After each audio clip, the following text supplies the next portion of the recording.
Good afternoon, YouTube. Oh, it's hot as hell out here. Oh, I'm definitely hitting the pool when I'm done this stuff.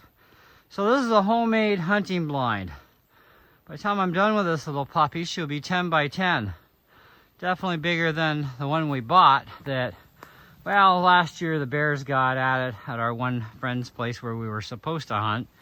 But we canceled that idea after the bear almost destroyed it all, but we managed after a couple weeks to repair it as best we could, but it wasn't usable anymore after the season was done, and there was no damn way I was going to waste another 200 bucks. But then again, we only had I think it was a family of 4 was the only bears that were in the backyard that I knew about, because we caught them on trail cam, but they didn't bother our blind when it was repaired. They actually just wanted the food. So they cleaned us out of all the food, and they never came back again, which, hey, I'm happy. I hate bears anyhow, so, you know. But I'm hunting deer back here in the backyard, and this year I got my doe tag, so I should be in and out of here in, well, hopefully less than 2 weeks would be great, because we get a ton of doe back here. So, but the bucks, well, we get them, but, you know, always coming too late at night, or you know, way too early before you can even hunt in the morning time. So, but we didn't get that many bucks on camera the whole friggin' season last year, but we got tons and tons of does. So, and that spot right over there, actually the remainders of our salt block, and it's still a little over half that block is actually still there intact. I wonder if I can zoom in while we're doing this. Yeah, I can. You can see the salt block. One my buddy bought, and anyway, so it's still there, so the deer at least can come up and check stuff out, at least as far as that goes. But right now this is only August, and even I'm not feeding the deer right now. But anyway, there's a lot of game trails back here where they come around from down below there. They'll come out the sides here, etc. They come across even this way, right across the backyard and into here. But well, I don't exactly need windows on the back side, and I definitely don't need much of a side view, at least not on that side. Besides, the deer do come around that corner.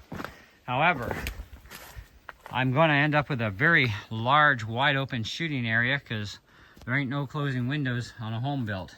But I also got to prop up my roof higher, so I've got a dead tree branch.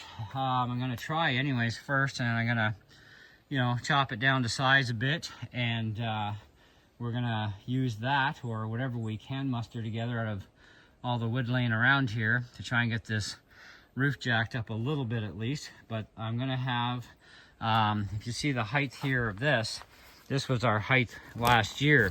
We actually had cut this tree down. Landlord said we could, so hey, if he gives you permission, do it.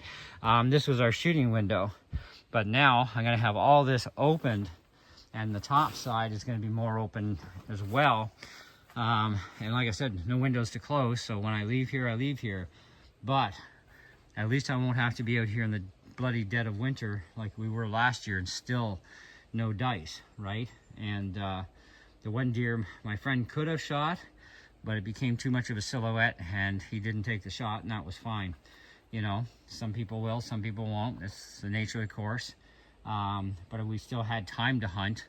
It wasn't the problem there, it's the darkness. So, and at least all this foliage, a lot of it should be down by the time hunting season starts anyways, because that's like October 5th. Now along the side, I'm going to keep the height along the sidewall here.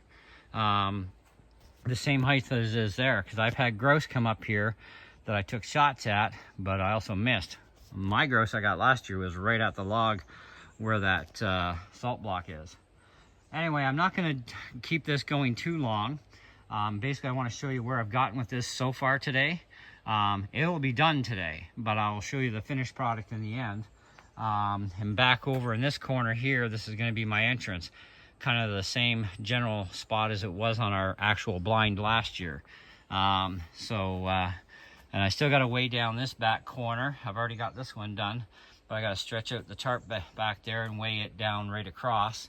And I got some ideas for that too. So this way it's not, if we do get windy out here, it's not gonna blow my wall in at me. So we'll be able to keep that pretty rigid. And I do have to repair, whoops, that with some duct tape before I can put any strain on it.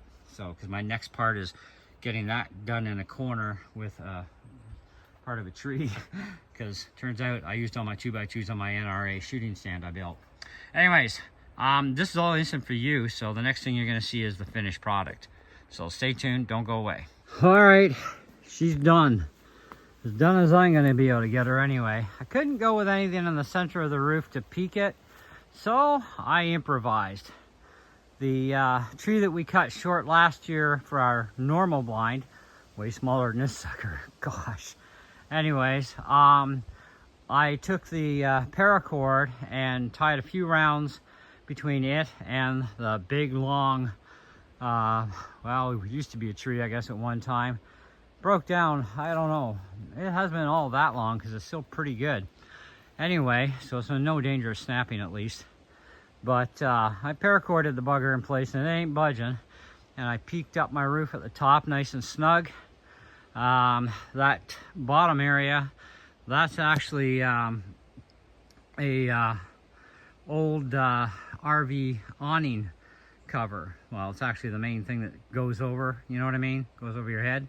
So anyways, many of you know I used to work with my landlord doing RV repair, and so I've inherited a few of these from him in the past, which helped fix up the shed that he gave me when I moved in, because that had a really leaky, pissy roof. Anyways, roof's still holding and still staying dry. Hey, not bad for 10 years.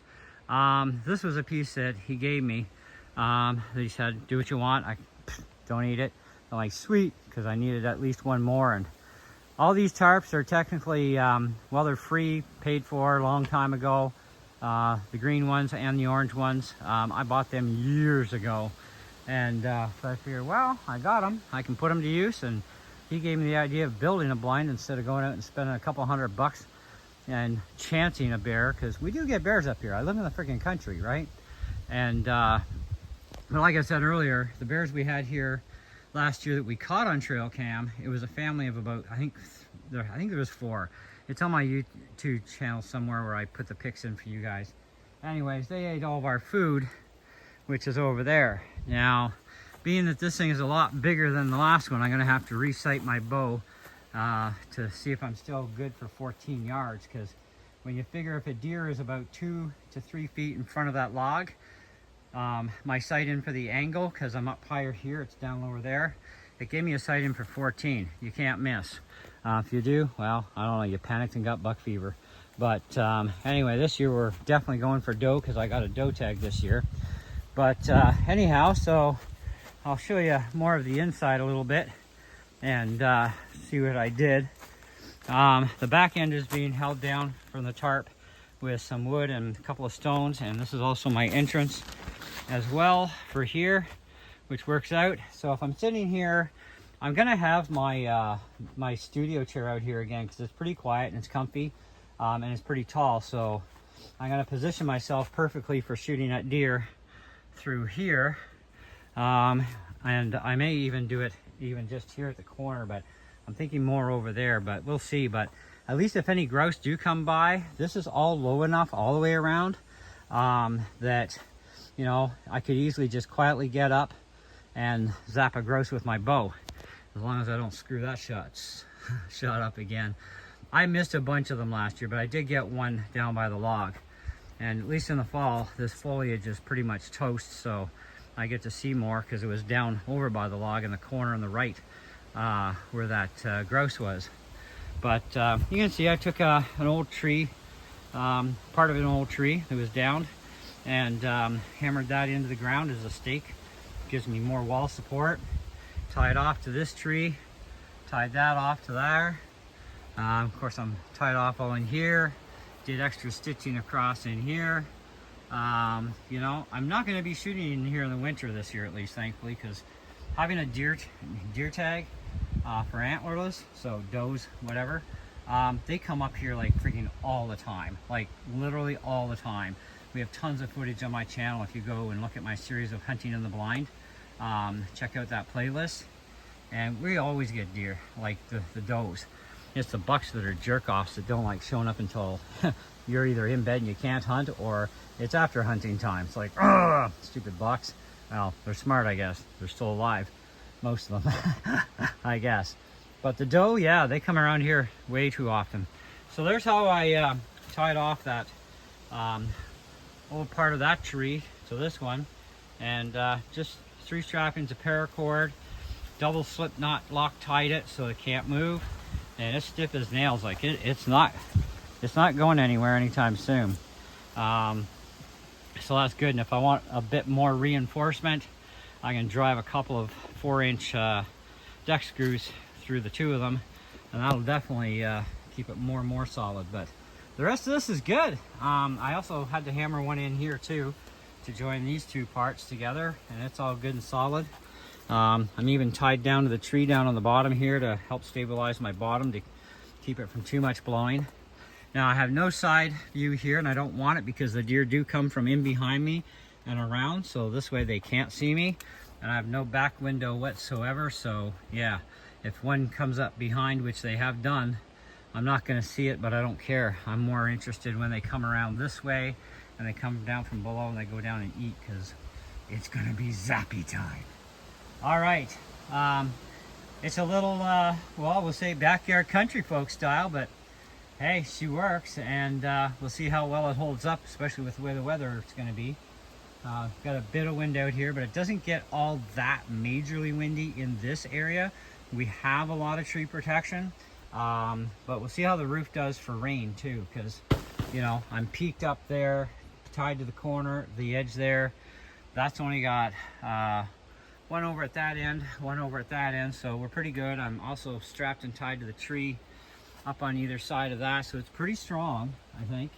We're gonna find out, you know. Hey, worst comes to worst, I might have to fix something, but I think we're gonna be good. So anyway, that's it. I'm freaking out of here, man. I'm going to the pool, so see ya.